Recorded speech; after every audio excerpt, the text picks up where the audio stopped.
Hola amigos, bienvenidos de nuevo a Dando Caco, su podcast, donde siempre tratamos temas interesantes y traemos gente interesante. Hoy me acompaña mi primo Esteban Delgado. ¿Cómo estás, Esteban? Saludos, Vladimir, saludos a todos los seguidores. Esteban es el subdirector del periódico El Dinero, periódico especializado en economía. Y bueno, vamos a tratar el tema de la economía. Es un tema que yo creo que a todo el que está vivo le debería interesar saber más de economía. Tú sabes que la economía, yo siempre digo que la economía nos toca desde antes de nacer, Sí. durante la vida y hasta después de morir.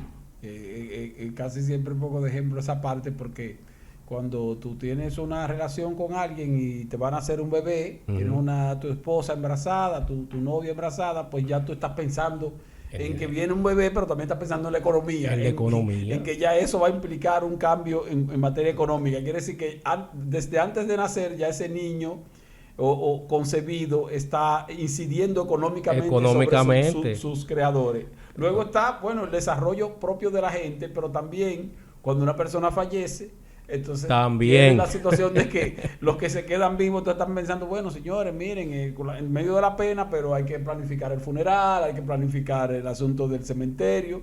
O sea que también implica un aspecto económico, aun cuando ya uno está fuera de este mundo. O sea que la economía es parte de la vida. No hay forma de tú... Pero no hay forma, la economía... ¿Y por qué que la gente le tiene tanto temor o no sé, como que no le gusta el tema de la economía? Eso es una parte interesante, porque fíjate eso, que la gente debería ser amigable con la economía, y lo que tenemos es lo contrario. Tanto es así que tú te fijas, por ejemplo, en las universidades y te encuentras con una cantidad grande de estudiantes que cuando no saben más o menos qué van a estudiar, tratan de buscar materias, carreras que no tengan un pensum muy cargado de economía. Entonces son pocos los que te van a ingeniería, que van a bregar mucho con cálculo, los que van a contabilidad, que van a bregar con cálculo, pero entonces hay muchos que buscan carreras que no, que tenga poca matemática, que tenga poco cálculo, cuando en la realidad la economía, la forma de calcular y de planificar lo que uno hace en la vida, principalmente con lo que tiene que ver con los ingresos, nos da muchísimo más tranquilidad que cuando estamos llenos de líos. Entonces, debería la gente hacer que la economía sea amigable. Yo te pongo un ejemplo sencillo que tiene que ver con los placeres de la vida. Tú vas a una tienda y cualquier persona va a una tienda y da dos pasos principalmente cuando ve un artículo que le atrae. Si ves una camisa que te atrae, si es una mujer y ve una blusa que le atrae, la toma y la mira. Ese es el primer paso.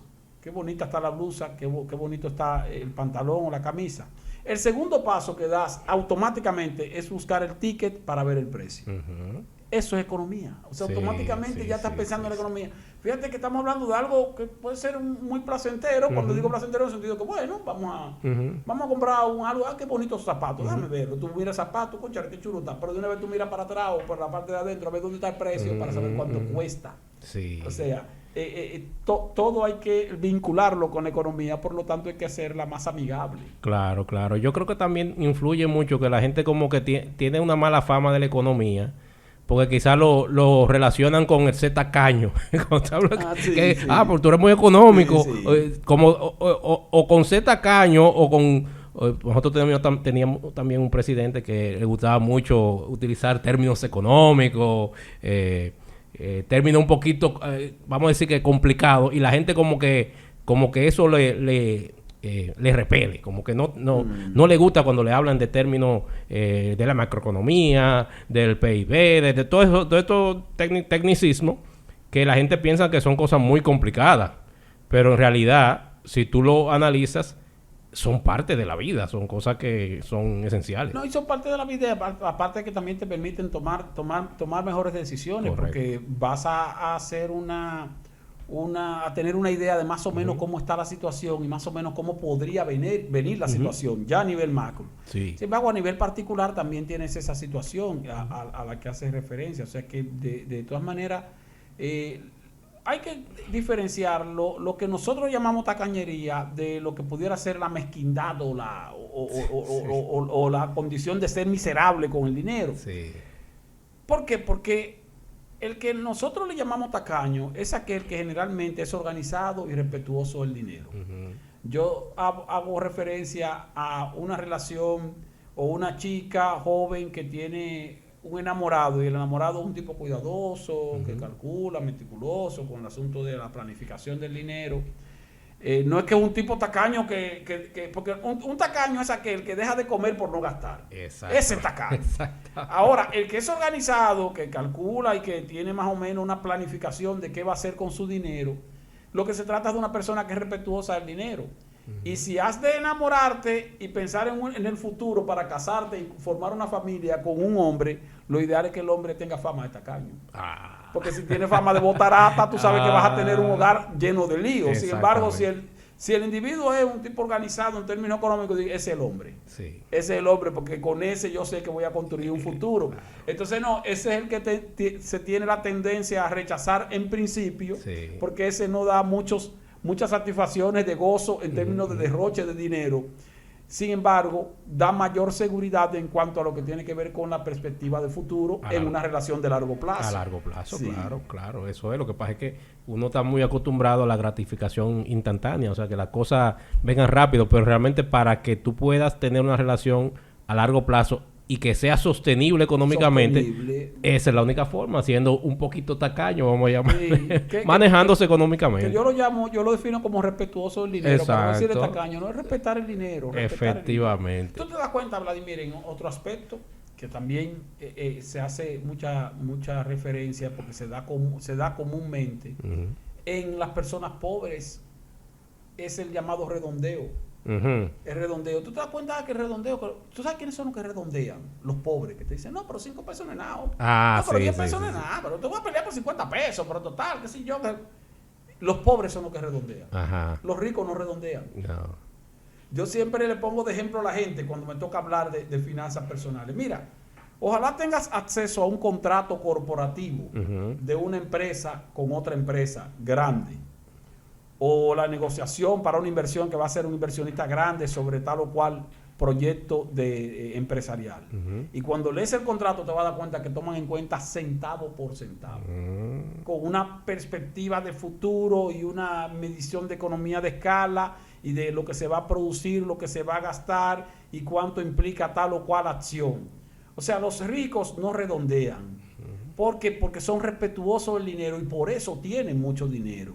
Los pobres tenemos que acostumbrarnos a eso, a no redondear, sino a ser respetuosos del dinero, que repito, no implica dejar de consumir lo que se necesita y lo que hay que consumir, porque eso sí sería tacañería. Claro. Lo que implica es ser organizado en el momento de hacer cualquier gasto. Efectivamente, ¿no? Y que un centavo a hoy, en 10 años, tú sabes que se multiplica. Cuando lo llevas exactamente, cuando tú haces la economía de escala, que dice, pero ven acá, Vladimir, bueno, mira, pero que se están perdiendo en ese proceso de producción 10 centavos diarios. Muy bien, 10 centavos diarios. Pero ¿qué producimos?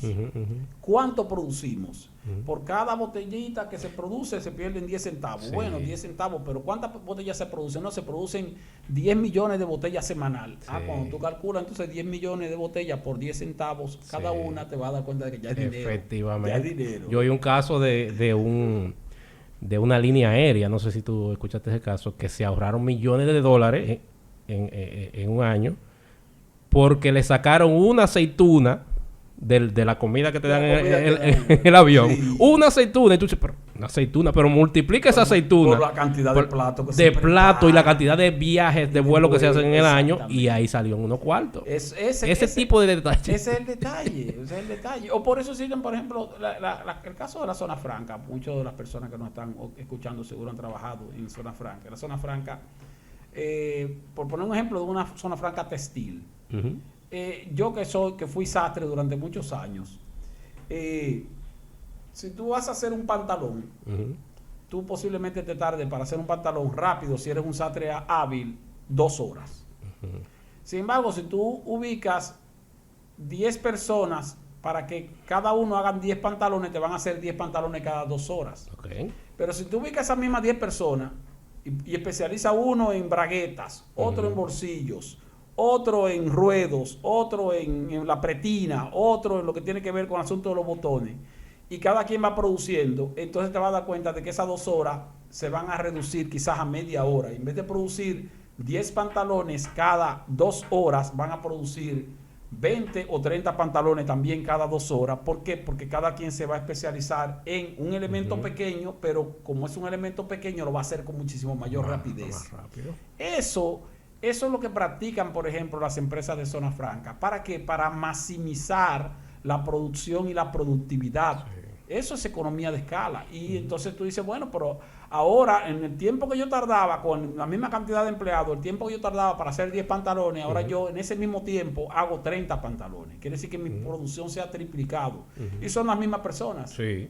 Y están haciendo el mismo trabajo, pero están haciendo el trabajo de una manera calculada, de una manera segregada, de una manera separada, a los fines de hacer más, de optimizar más los recursos. Sí.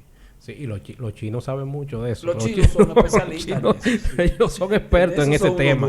Coño, porque aquí hay que estar los costos, ahí se reducen los costos y se aumenta el ingreso. Sí. Con ese tipo de todo esquemas. Eso, cuando lo ves desde el punto de vista de cuánto estás produciendo. Vas a producir mucho, bueno, poquito, pero te ahorras. Y ese ahorro en el largo, mediano plazo implica entonces algo. Y eso va relacionado también con el ahorro en sí mismo. O sea, hablar de economizar dinero, o de ahorrar dinero, de guardar dinero. Y tú dices, bueno, es que yo no ahorro porque el dinero no me alcanza. Sí. Bueno, si te dispones a ahorrar, aunque el dinero que tú recibes en términos salariales sea poco, como quiera puedes sacar algo. Claro, claro. Ahora tienes que tener la disciplina y la intención de que sea así.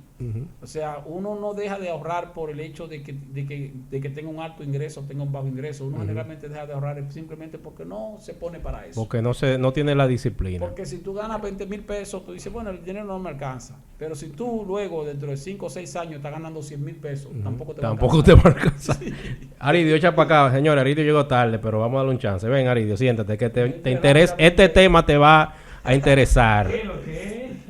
Caballero, ¿cómo está? ¿Todo bien? Siéntate ahí, Aridio, que este tema te va a interesar. Estamos hablando de dinero. Bueno. Sí, no, es importante ver cómo, como tú dices, esos pequeños detalles, esos temas así de economía de escala, son los que a largo plazo dan los resultados. Porque volviendo al mismo caso de los chinos, la gente siempre ha tenido esa fama de los chinos, de que los chinos venden barato. Sí, pero venden mucho. Venden mucho porque venden barato. Y cuando viene a ver tú dices, coño, pero a lo mejor no ganan tanto. Yo no creo que a los chinos le vaya mal. No tuvieran tanto negocio. Venden mucho y producen a bajo costo. Y producen a bajo costo precisamente porque hacen ese tipo de cálculos. Claro. Entonces, el asunto es que tú tienes que planificar en el mediano y en el largo plazo, no en lo inmediato. Te pasa con los fondos de pensiones. Tú dices, bueno, pero mira, 30 años ahorrando, pero 30 años es demasiado tiempo. Y yo digo, bueno, pero que 30 años es un periodo, tú vas a ahorrar para tu retiro. Sí. Y yo te pregunto, ¿cuál es la vida útil, productiva de un trabajador? Asumiendo que tú comiences a trabajar a los 22 años y que tú dejes de trabajar a los 65. Si tú calculas 22 a 65, ahí hay 43 años. Menos de 30. Sí. Y vas a trabajar más de 40 años. Si la salud no te traiciona. O sea, tú comienzas a trabajar a los 20 años, a los 21, y tú a los 60 años tú vas a seguir trabajando. Y sin embargo, a los 60 años ya tú vas a tener 40 años trabajando. Claro. Entonces, quiere decir que diseñar un plan para construir un fondo de pensiones ahorrando durante 30 años no es un periodo largo. No. Es un periodo que está dentro de lo normal, tomando en cuenta el objetivo del ahorro. Claro. Es que el ahorro es para una pensión. No es lo mismo que yo digo, bueno, yo voy a ahorrar para comprar un televisor, que yo necesito ese televisor dentro de 6 meses. Entonces es un ahorro de corto plazo con un propósito específico, pero un propósito de corto plazo. Tú necesitas ese artículo rápido. Pero si vas a ahorrar, por ejemplo, para comprar tu vivienda, para comprar una casa, generalmente los financiamientos que se toman para un préstamo de vivienda son de largo plazo. ¿Por qué? Porque se trata de una vivienda. Exacto. ¿Cuántas veces en tu vida, en promedio, tú vas a comprar una vivienda? En promedio, una familia compra una vivienda una vez en la vida, en promedio. Puede ser que compre 2, que compre 3, bueno, porque tuviste mejor oportunidad y cosas. Pero en términos promedio, todas las familias aspiran a tener una casa, una vivienda. Entonces, ese es un ahorro y también, a la vez, un financiamiento que siempre se toma a largo plazo, a 10 años, a 15 años, a 20 años. Entonces, depende del tipo de propósito que tú tengas al momento de trazarte un objetivo de adquirir o de juntar una cantidad de dinero. Sí, y volviendo a los chinos, porque realmente los chinos han roto, vamos a decir que los esquemas en cuanto eso también es parte de la cultura, o sea, que tú pienses a largo plazo, de que tú pienses de 20, de 30 años, no de que para el mes que viene me quiero ir de resort. Tú estás pensando es a largo plazo, o sea, es un objetivo a largo plazo y eso requiere mucha disciplina, mucho autocontrol, porque que ahí también nosotros culturalmente tenemos problemas. Pero tenemos problemas. Nos ganamos 50 pesos y una vez vamos para un picapollo a gastarlo. Yo aprendí eso a la mala. El concepto de largo plazo yo lo aprendí a cajetazo. Pero ahora, por lo menos lo aprendiste. Ahora cuando yo veo que si yo tengo un gasto, aunque sea de 100 pesos al mes o lo que sea, yo lo calculo al año. Pero espérate. Y cuando lo calculo al año, ya no parece una miñinga. Ya se ve un poquito más. Exactamente. Como yo siempre le digo a la gente que tomen en cuenta y que analicen las frases muy de una profundidad sociológica extraordinaria, pero que son frases populares. Son frases populares, pero a veces tú no le prestas atención y tú dices, oye, ¿cuánta sabiduría tenían aquellos que crearon esa frase? Sí. Esa frasecita de que grano a grano la gallina se llena el buche. Entonces, pero es una frase, una gallina, un buche, un grano a grano. Pero sin embargo, cuando tú analizas con profundidad el sentido del mensaje, te das cuenta de que tiene entonces un mensaje muy válido. O sea, vas acumulando, aunque sea de a poquito, pero luego llega un momento en que se va a llenar la bolsa, llega un momento en que vas a tener mucho. Si eres persistente en esa acumulación, en ese ahorro, en ese guardar una parte, aunque sea chin, pero en el largo plazo, pues te vas a dar cuenta de que ya tienes una cantidad importante. Claro, y por el otro lado, tú tienes frases que dicen, por ejemplo, que la vida es una... que tú te lo mereces. Entonces, y si me muero mañana, dame este gusto y no te mueres. En total, yo trabajo demasiado. Me voy a este gusto. Y si yo me muero mañana. El problema es que no te mueres y ahí está el problema. Son los que llegan a viejo de Granado. Entonces no piensas en la frase que no, las frases que son que te llevan un mensaje, ¿no? Un mensaje de mejor comportamiento, de mejor conducta en tu accionar. Hay que arroparse hasta donde alcance la sábana. Y fíjate que oye, bueno. Qué interesante. No es solamente ver la cosa a largo plazo, sino también de verlo desde un plano en conjunto. Porque si, por ejemplo, yo me estoy ahorrando $1 por haber cambiado una tarjeta de crédito, por ejemplo, yo no tengo que verlo solamente ahí. Yo tengo que ver en dónde más yo me estoy ahorrando $1. Y voy juntando de peso en peso y formo 10 pesos. ¿Qué más que cero? Y otra práctica, por ejemplo, también, que es cuando te entra un dinero fuera del presupuesto. Y bueno, tú ganas 25,000 pesos, por ejemplo. Entra una brisita. Entonces te entró una brisita de 3,000 pesos, 4,000 que estaban fuera del presupuesto. Entonces, como tú te manejas con tu presupuesto de 25,000, tú dices, estos 3,000 no, porque yo esto me lo voy a beber yo, porque voy a explotar. Esto está fuera del presupuesto. Nadie se le ocurre decir, no, pero como me entró este dinerito fuera del presupuesto, déjame ahorrar. Déjame guardarlo, porque total, me entró fuera del presupuesto, no me va a afectar mi gasto cotidiano. Pues entonces en vez de gastarlo y quemarlo, mejor guárdalo. No.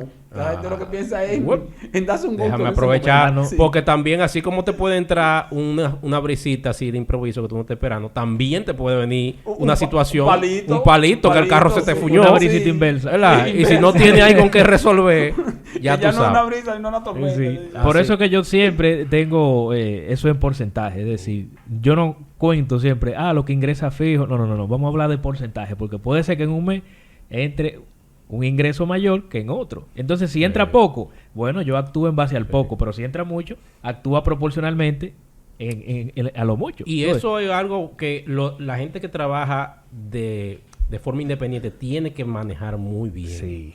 Porque, por ejemplo, un empleado más o menos se puede planificar y eso. Pero el que tiene un mes bueno y otro mes flojo, Sí. tiene que tener mucho... Tiene que tener mucha fuerza de voluntad, mucha Sí, disciplina. mucha en ese disciplina, aspecto. mucha ¿Tú te disciplina. das cuenta, por ejemplo, en el pasado ya no tanto, pero sí, porque y todavía existen los famosos SANes, el SAN. Ay, sí. El SAN, pero tú sabes quién practica mucho el SAN, aquel que está en informalidad Ujú. y que tiene un ingreso diario, Ujú. pero que puede ser un ingreso diario alto o un ingreso diario bajo y que sin embargo necesita un objetivo. Ujú. Yo pongo de ejemplo el caso de los choferes de carro público. Los choferes, Ujú.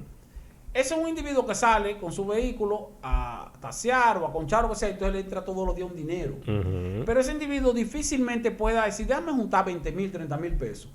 Aun cuando le esté entrando 2,000 pesos diarios, 3,000 pesos diarios. Para poder juntarlo, tiene que tener a alguien a quien darle a guardar ese dinero. Mira, te voy a traer todos los días 1,000 pesos. Sí. Yo me estoy ganando 2,000, 2,500, pero yo te voy a traer todos los días 1,000 pesos para que tú me lo guardes. Claro que, ¿quién te lo va a guardar? Hoy día entonces tú tienes una situación muchísimo más fácil porque hoy día tú tienes la posibilidad de depositar incluso en los cajeros bancarios. Ujú. Quiere decir que ya tú no necesitas a alguien que te guarde el dinero, ya tú no necesitas tener... No, bueno, de repente tú dices, bueno, yo voy a ahorrar todos los días 1,000 pesos porque a mí me entra dinero diario, yo no recibo un salario específico y necesito juntar 30,000 pesos en un mes. ¿Cómo lo junto si me quedo con ellos en el bolsillo? ¿Lo voy a poner en la gaveta? Bueno, pero se me pueden perder. Si vas a tener una cuenta de banco, pues hay cajeros donde tú llevas los 1,000 pesos y lo puedes depositar. Ya no solo hacer retiro del cajero, porque tú dices, no, que a las 10 de la noche el banco está cerrado, sí, pero No. el cajero está abierto, puedes Sí. depositarlo. Entonces ya ahora es mucho más fácil ahorrar y entonces lo que se requiere más que la disponibilidad del dinero o el mecanismo para ahorrar, lo que se requiere es la disciplina para poder ahorrar. La disciplina. No, y la disposición también de informarse, porque estamos hablando de que ahora mismo hay instrumentos financieros asequibles que con 1,000 pesos cualquiera puede acudir a un fondo de inversión abierto Sí. y empezar con 1,000 pesos Sí. y recibir una buena rentabilidad. Claro, Aunque claro. tú tienes el caso de lo que yo siempre digo, pero hay que tener los 1,000 pesos. A mí, antes de enseñarle a la gente cómo invertir, me gusta siempre enseñarle cómo ahorrar. Claro. Porque dice, bueno, hay mecanismos de inversión, sí. Ahora, ¿qué es lo que vas a invertir? Lo que vas a invertir es dinero. Para tener el dinero tienes que ahorrar. Tienes que ahorrar. Entonces, el punto más difícil está Sí, en ahorrarlo. Cuando sí. hablamos de invertir, estamos hablando de aquel que ya tiene un problema resuelto. ¿Cuál? Ya no tiene el problema de que no sabe cómo ahorrar o ya no tiene el problema de que no le alcanza el dinero. Tiene dinero disponible y lo que necesita es saber cómo hacerlo rendir. Ujú. Ahora, el que no tiene el dinero disponible tiene que aprender a adquirir esa disponibilidad de dinero. Sí. Y esa disponibilidad no necesariamente es con un aumento de tus ingresos, sino con una revisión de tus ingresos a los fines de tu ver por dónde se te está escapando dinero que estás gastando de manera innecesaria. Yo soy un ejemplo vivo de eso. Bueno. Sí, porque hace un tiempo vamos a poner que yo generaba un ejemplo 100,000 pesos, por ejemplo, y no me alcanzaba. Y nadie, yo, pero acá. Yo decía, no, yo tengo que superar esos ingresos. Ujú. Después conseguí 200,000. Es un ejemplo, porque... Y veía que estaba en lo mismo. Y yo, Sí, porque bueno. tú nada más tú gastas más. Pero Eso es lo que ahí pasa. tuve yo que sentarme a evaluar, ¿ves? Y ahí fue Claro. que yo pero fue un proceso. Sí. Pero te das cuenta porque hay dos aspectos. Yo me pasó, no a mí, sino a un amigo mío que también es así, periodista del área de economía, y entonces él tenía una compañera de trabajo que ella ganaba 60,000, 60 y pico de miles de pesos. Entonces una muchacha soltera, joven, no tiene hijos, vive con su papá y su mamá, o sea que ella podía ahorrar su Ujú, dinero. ujú. El punto es que ella le decía a mi amigo, mira, es que a mí no me alcanza el dinero. Y él agarró y le dijo, vamos a hacer un ejercicio. Pero me lo dijo, mira Esteban, mira, y fue un asunto real. Y le saqué dinero para salir. Le saqué como que era un espacio, o sea, de lo que Sí. tú ganas, cuánto tú gastas en combustible, tú gastas esto, tú gastas aquello. Esos son tus gastos fijos, pago de teléfono, pago de asuntos de tu salón, tú vas al salón 2 veces a la semana, cuánto tú gastas esto aquí, tú gastas esto allá. Y me dice, mira, entre los gastos normales de ella, los que son fijos normales, a los cuales yo le agregué que por lo menos cada 2 semanas salga a beberse su trago, porque Ujú, hay ujú. que Claro, tener ocio. Claro. Le calculé un gasto fijo de 42,000 pesos mensual. O sea que está bien. Entonces yo le dije, me dice él, yo le dije, te están sobrando 18,000 pesos que tú no lo estás viendo. Exacto. Eso quiere decir que tú lo estás gastando en algo, en cosas, que son aquellos gastos hormigas, que son los gastos que tú no ves, pero que tú lo haces de manera inconsciente. Y entonces me dice, pero es que no puede ser. Bueno, te sobran 18,000 pesos. Y mira que te estoy poniendo todos tus gastos, todo, Sí, y aparte que estoy poniendo todos tus gastos, te estoy agregando gasto para ocio, porque no te vas a poner una camisa de fuerza, tienes que divertirte. Sí, claro. Pero aún con la diversión, aún con el cine, el restaurante de vez en cuando, el bar de vez en cuando, aún con todo eso, tu gasto total debe ser de 42,000 pesos en el mes y no de 60,000. Hay 18,000 pesos que tú te pudieras ahorrar, de los cuales te pudieras ahorrar por lo menos 15, para decir que te queden 3 como quieras más holgado, o que te ahorre 12. Sí. Pero no puede ser entonces que tú no puedas ver esos 18,000 pesos. Bueno, al final no sé si ella finalmente se disciplinó, se decidió a ser disciplinada, pero es una situación que le ocurre a mucha gente. O sea, que no le alcanza el dinero para ahorrar, es porque no tienen el hábito ni la disciplina, no necesariamente porque el dinero que reciben sea insuficiente. Y lo otro es que en el mecanismo de ahorro, que es donde también uno se pierde mucho en detalle, porque a veces tú dices, bueno, yo voy a ahorrar, ciertamente me voy a poner a ahorrar. Bueno, el ahorro tiene una característica, ya sea un ingreso fijo o no un ingreso fijo que tú tengas por el tipo de trabajo que tú haces, y es que el ahorro va primero. Claro. El ahorro es el primer gasto. O sea, tú tienes que pagar la casa, tienes que pagar el pasaje, tienes que pagar el combustible, tienes que pagar lo que tú quieras, tus gastos cotidianos, todo lo que tus compromisos mensuales, quincenales, todo lo que tú quieras. Ahora, si vas a ahorrar, tienes que sacar el dinero del ahorro primero. La gente tiende a sacar el dinero lo que todo lo que va a sobra. gastar, y lo que sobra lo no es ahorra. para ahorrar. No te va a sobrar. Nunca no va hay a sobrar. forma de que te Nunca sobre. va a sobrar. Entonces, tú ganas 30,000 pesos. Tú te dispusiste a ahorrar 5,000 pesos mensuales. Bueno, pues entonces tú no ganas 30,000, tú ganas 25. Exacto. Y tienes que meterte eso en la cabeza. Yo gano 25,000 pesos. Mi salario es de 25,000 pesos. Y mis gastos no pueden pasar de 25,000 pesos porque eso es lo que yo gano. No, pero tú ganas 30, no, yo gano 25. Porque hay 5 que no están en el cálculo. Y esos 5 no están en el cálculo porque ese es el ahorro, ese va primero. Sí. Entonces tienes que descontártelo desde antes de recibirlo. Sí. Si no, no lo vas a hacer. Y yo creo que eso también influye, lo que tú decías, Heredio. La gente cuando empieza a ganar más, empieza a gastar más. Eso es un mal hábito que tenemos. Sí, no, porque que realmente uno se amarra, o sea, se adapta a los ingresos que uno tiene. Sí. Entonces, si tú no tienes esa disciplina de ahorrar cuando gana poco, tampoco cuando gane mucho lo va a tener. Es así. O sea que es un tema de que eres tú que tienes que disponerte a eso, realmente. Porque yo recuerdo que yo hice ese mismo ejercicio una vez. Yo trabajaba en un sitio y me hicieron una oferta para otra institución. Yo me fui y iba a ser como un 50% más de lo que yo ganaba. Bastante interesante la oferta. Pues yo me hice mentalmente, yo me quedé en lo que yo ganaba antes. Estaba en lo mismo. En lo que yo ganaba antes, mentalmente yo dije, no, yo sigo ganando lo mismo. Eso es, o sea, que me entra, vamos a guardarlo. Y así fue que yo ¿Pudiste hacer algo? pude llegar a algo, porque si no es así. A mí me pasó algo parecido en un sitio donde yo trabajaba, que en una época en que los cuartos obviamente valían más que ahora. Y cambié de empleo. Qué tiempos aquellos. Sí, cambié de empleo. Y el empleo que cuando se hizo el cambio de empleo, yo ahorraba un dinerito. Pero aún así, pasé a ganar, en esa época creo que fueron 20,000 pesos más de lo que yo ganaba. Y yo tenía un salario más o menos adecuado. Yo te digo que como quiera ahorraba algo. Pero al recibir entonces 20,000 pesos por encima de lo que yo estaba recibiendo de un fuetazo, y estoy hablando hace muchos años, yo dije, bueno, yo me voy a aumentar el sueldo porque como quiera que sea, tengo que hacerme un aumentico. Entonces me hice un aumentico. Dije, déjame aumentarme 5,000. Voy a aumentar 5,000 porque, bueno, pero no me voy a aumentar los 20. Me aumenté 5 para guardar los otros 15 completos. Exactamente. Completo. Yo todos los meses guardaba 15,000 pesos.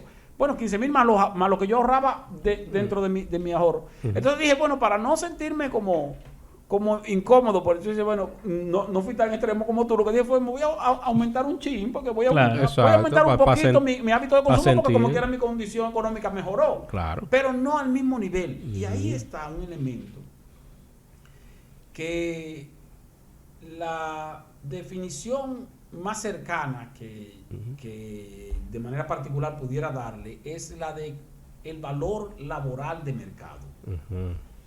¿Qué quiere decir valor laboral de mercado? Hay dos aspectos que tienen que ver con el trabajador, ya sea un trabajador independiente o un trabajador de empleado fijo.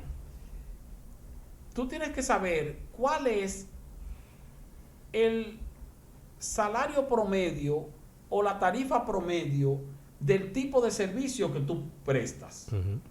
¿Cuánto gana más o menos un administrador de empresas en una empresa normal en el país? Si tú eres administrador, entonces, bueno, yo estudié administración, bueno, y los empleos en el área de administración, bueno, ¿cuánto pagan más o menos? Bueno, generalmente las empresas, ya sean grandes o chiquitas, dependiendo, pagan entre 80,000 y 100,000 pesos.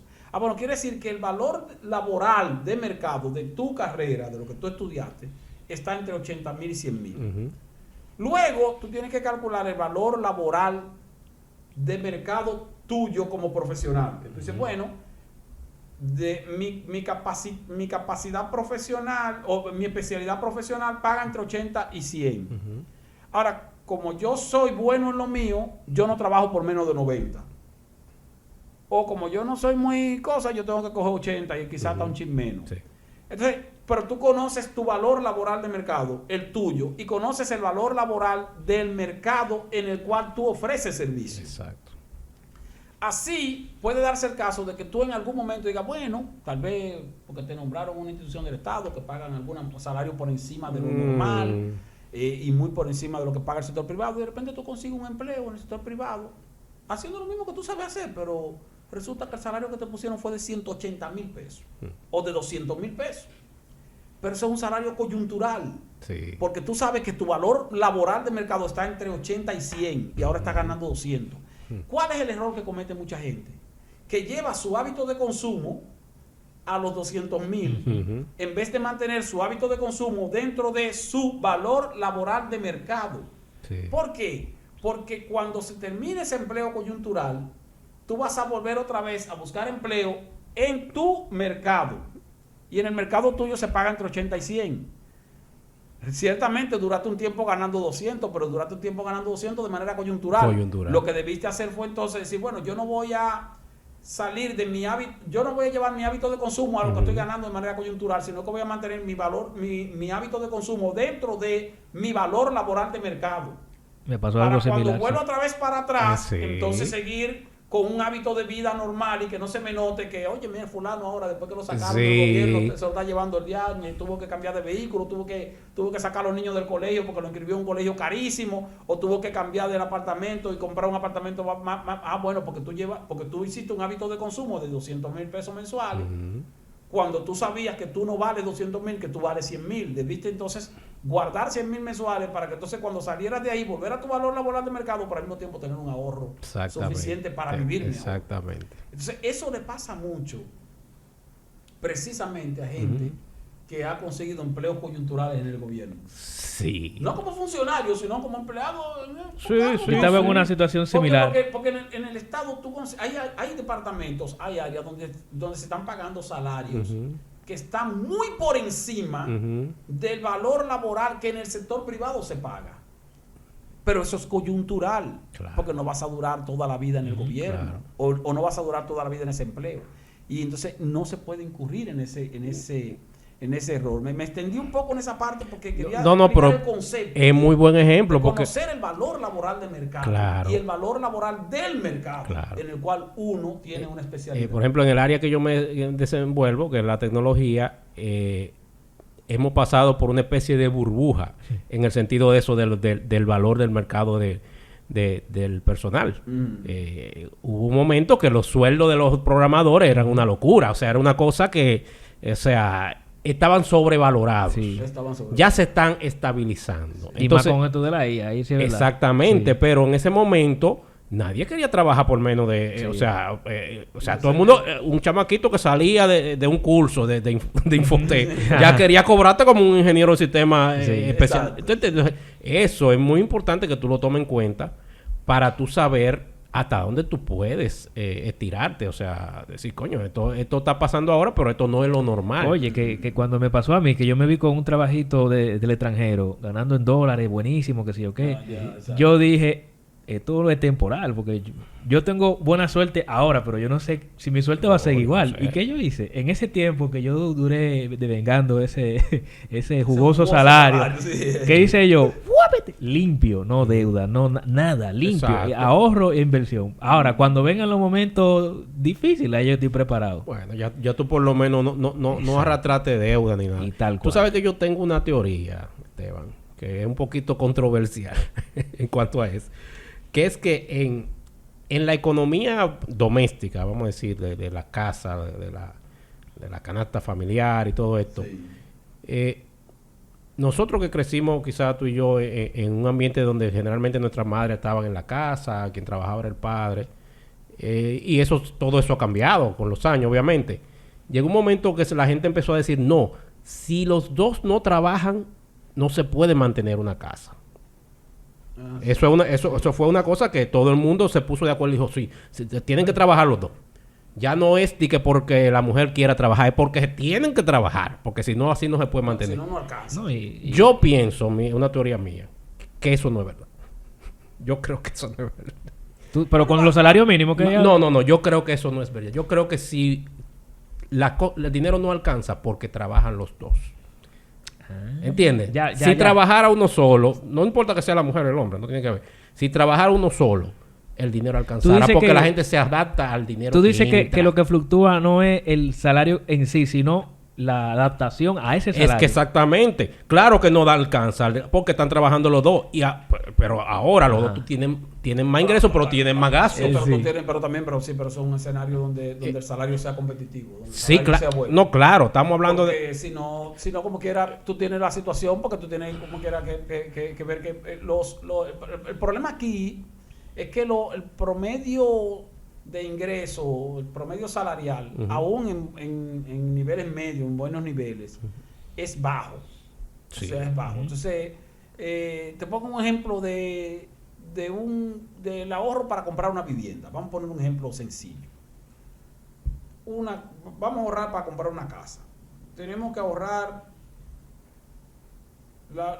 por lo menos vamos a conseguir un apartamento por 6 millones de pesos. Y un apartamento, 6 millones de pesos no es un gran apartamento. No, un no. apartamento fuera de la ciudad. Decentico. Pero decentico, 6 millones de pesos. Bueno, hay que ahorrar 2 millones de pesos. Hay que juntar 2 millones de pesos para iniciar, para ir más o menos. 2 millones de pesos con una tercera parte. O sea, ¿cuánto tú tienes que tener de ingresos mensual para tú mantenerte, mantener a tu esposa, mantener los dos niños o un niño que tienen, pagar renta de alquiler, porque están pagando renta de alquiler como quieran, y aún así sacar una parte para poder juntar en un tiempo prudente 2 millones de pesos? Entonces, si el salario es bueno, ciertamente eso bien tiene sentido, porque se optimizan más los recursos cuando trabaja uno solo, porque no hay un doble gasto para la atención o para lo que requiere el hecho de estar trabajando en la calle, transporte, pasaje, comida, hasta ropa y todo eso. Pero eso va a depender del salario. Claro. Porque luego entonces tienes que tomar un financiamiento. Bueno, ahora tenemos los 2 millones de pesos. Finalmente se juntaron. Vamos con un préstamo de 4 millones de pesos en el banco a 15 o 20 años para poder completar lo que cuesta el apartamento. Que es un apartamento barato porque son 6 millones. Bueno, 4 millones de pesos a 20 años, a la tasa de interés actual, más o menos debe estar pagando de cuota mensual, incluyendo el seguro, alrededor de 50 mil pesos. A la tasa de interés actual, 14%, 12% anual, 4 millones de pesos. La cuota no te va a salir por menos de 50 mil pesos. Sí. Entonces, ahí es un gasto adicional y eso y es un ahorro y un financiamiento positivo porque para comprar un inmueble. Sí. Que es el hogar, que va a ser la casa, que va a ser el apartamento. Entonces, eso se puede dar cuando uno tiene un buen salario. Yo lo que sí digo, porque fíjate algo, y está demostrado porque se ha calculado en estudios, los niños tienden a tener mejor rendimiento y mejor formación cuando son hijos de hogares, lo que nosotros llamamos hogares nucleares, o sea, que se crió con su papá y su mamá. Sí. Tiende a tener mejor rendimiento en la escuela, tiende a tener mejor comportamiento, tiende a tener mayor seguridad de sí mismo, tiende a tener mayor nivel de comprensión, porque se crió con su papá y su mamá. Porque ahí tú tienes una situación, eso de que ahora está de moda, digo de moda, uno lo dice así por decirlo, de que, bueno, la madre soltera, yo soy madre soltera, yo soy madre soltera, pero eso no es lo ideal. No es lo ideal. Realmente. Ahora, si encima de que el niño se cría con su papá y su mamá, se cría con un papá que está trabajando, buscando el dinero en la calle, y una mamá que está atendiéndolo y pendiente de él en la casa, pues también va a tener muchísimo mejor formación. Claro. Ahora, eso va a implicar que tú dices, fulana, mira, yo tengo un buen sueldo. Yo tengo un sueldo suficiente para que tal vez no tengamos que trabajar los dos, sino que tal vez yo trabajo y mantengo la casa y me puedo encargar de todo. Y para que entonces, como por la naturaleza propia de la madre, bueno, tú te encargues por lo menos del niño los primeros 3 años y cosas de estar en la casa y eso. Muy bien. Pero óyeme, entonces tú estás consciente de que tú también le vas a poner un salario a tu mujer. Claro, porque obviamente, Sí. Obviamente, una mesada, tienes, ella tiene que tener su independencia económica. claro, tú tienes que asumir. Entonces, aparte de que está bien, yo voy a trabajar y voy a mantener la casa y voy a mantenerlo todo, pero aparte de que voy a mantenerlo todo, yo te voy a dar a ti como quiera una partida mensual, que eso son cuartos para ti, para que tú hagas lo que te dé tu gana con eso. O sea, ¿por qué? Porque tú tienes que tener tu independencia. Tiene necesidades. Sí, tiene sus necesidades particulares y tiene que tener su independencia económica ella, independientemente de ser una mantenida. Y más en este tiempo. O sea que también es complejo eso. Yo entiendo más o menos por dónde tú vienes en ese aspecto, pero tiene sus complejidades. Sí, pero yo lo veo más como la dinámica de la economía, tú sabes que tiene que ver mucho con la oferta y la demanda. O sea, ahora mismo el nivel de gasto de una casa es alto porque la gente produce más.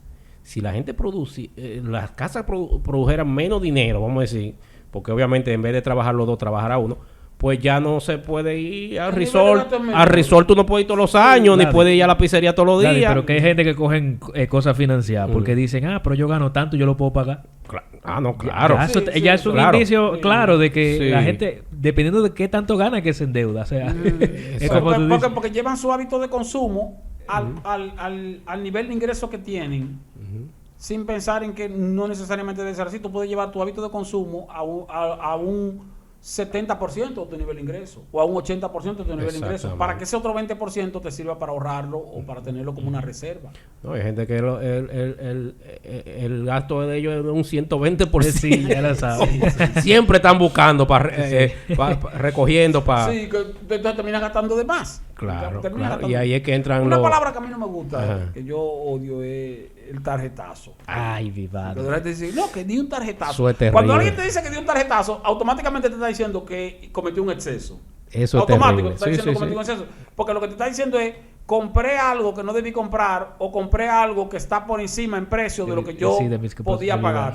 Cuando una gente dice que dio un tarjetazo, automáticamente te está diciendo que hizo un desarreglo. Así es. Entonces, no se puede dar tarjetazo. La tarjeta de crédito es para darle buen uso, no es para dar tarjetazo. No, pero yo he escuchado personas diciendo, no, que hay que tener una tarjeta por si acaso, una emergencia. Y yo, pero bebé, para eso están los fondos de emergencia. Pero que son tú tienes un fondo de emergencia. Pero son conceptos que la gente normalmente no comprende. Porque la tarjeta de crédito no es para emergencia. Exacto. La tarjeta de crédito es bueno para tú crear un hábito de consumo, pero un hábito de consumo con base en que hacer historial crediticio y tener ahí un instrumento que te permita, tener unos días para tú pagar algo que tú sabes que puedes pagar, pero que no tienes el ingreso en ese momento, sino que lo vas a tener dentro de 5, dentro de... Sí, exacto. Es como un tema de un préstamo... disponibilidad de crédito de corto plazo. A corto plazo, si tú obviamente, pero si tú tienes con qué pagarlo. Porque la tarjeta de crédito no es para emergencia. Ni para comprar cosas caras. Es como cuando yo hablo, cuando te hablan del límite, que te llaman, te dicen, mira, para informarle que le estamos ofreciendo una tarjeta de crédito, tú tienes una tarjeta de crédito con un límite de 50,000 pesos, por ejemplo.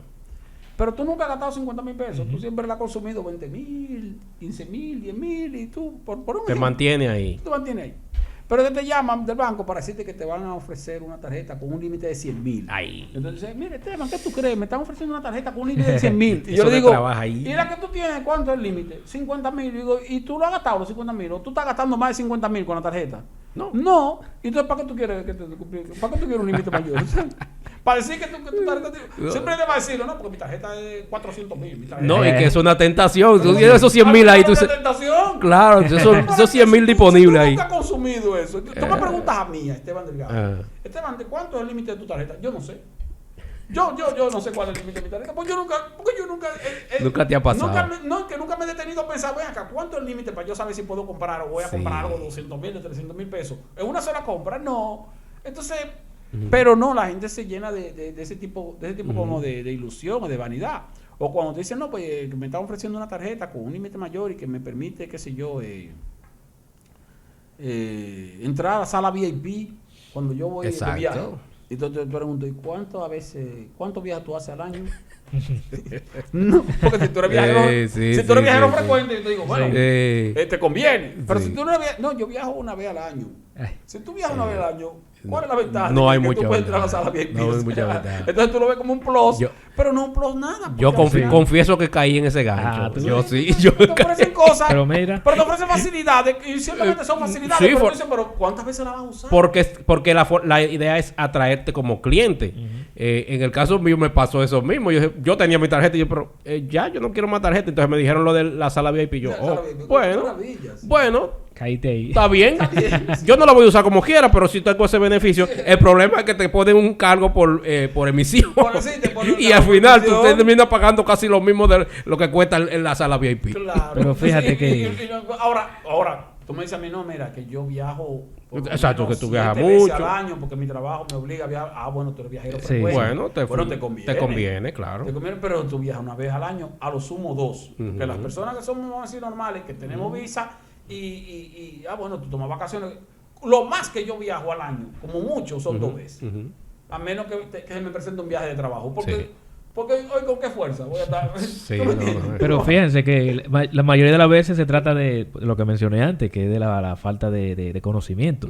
Y fíjate que me siento bien a veces porque veo unos correos de ciertas entidades bancarias, que no mencionaremos, ¿verdad?, con contenido educativo, por fin, y lo aplaudo, pero me decepciono porque 15 minutos después me llega uno, toma un préstamo para regalarle a papá, y yo, Dios mío, pero lo que ustedes están haciendo bien lo desbaratan por otro lado, así, ¿no? Tienen que hacer su allante de su responsabilidad social, claro, tú sabes su cómo cuota, pero cuota. contrale así, ¿no? Qué bien. Pero como quiera hay que aprovechar hay algo que hoy día ciertamente hay mucha información disponible sobre cómo manejarse en términos financieros y cómo mejorar su administración personal de sus finanzas personales. Tú tienes mucha información a través de los puestos de bolsa, tienes mucha información a través de la propia superintendencia de bancos, YouTube, la asociación de bancos. Tú entras a los tutoriales, yo particularmente, y mira, porque yo me desenvuelvo en periodismo de economía, y yo a veces claro, a mí me apasiona y me gusta. Pero yo me he tirado a veces horas porque me da seguidilla. Porque tú entras a un tutorial para tú orientarte sobre algo que tiene que ver con finanzas personales.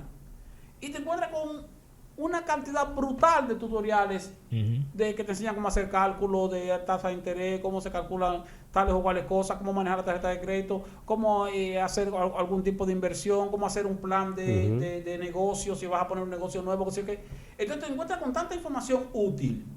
Ahora, ¿cuál es el problema que tenemos ahora, principalmente en nuestra juventud? Que nuestra juventud está utilizando mucho el acceso a la información, pero lo que está haciendo es que está consumiendo información inútil. No está consumiendo información útil. Entonces, como no estamos consumiendo información útil, porque se torna aburrida, porque te la encuentras aburrida, porque para los que no nos gusta, lo encontramos divertida o entretenida. Pero tú te encuentras con que la mayoría de los seguidores, de los youtubers, por ejemplo, de aquí de República Dominicana, que tienen inmensidad de seguidores, cuando tú averiguas qué tipo de información ofrecen, te das cuenta que la información que ofrecen no es útil. No estoy diciendo que sea mala información. No, porque para entretenimiento. Es para entretenimiento. Una información que es simplemente para entretenimiento, no para enriquecerte en cuanto a adquirir algún conocimiento. Claro. Entonces, eso al final perjudica a quién, al que está utilizando esa información. Porque entonces tiene la oportunidad de acceder a información útil y no accede a ella. Yo me recuerdo cuando, antes de iniciar nosotros este podcast, que tú mencionabas que cuando estaba joven compraste una enciclopedia. Porque somos un poquito más viejos, sabemos que en las casas, para tú acceder a información útil, tú tenías que tener una enciclopedia. Una vaina grandísima, Que muchísimos eran unos libros. libros rojos con Sí. encuadernado en pasta. Ahora eso era carísimo. Sí, Solamente en la casa de los riquitos del barrio había enciclopedia. Y hoy día tú tienes la enciclopedia en la mano, Ya lo sabes. gratuita, pero tú no la usas. Sí, Sino que sí, tú sí, sí. utilizas ese medio de información o de acceso a información Ujú.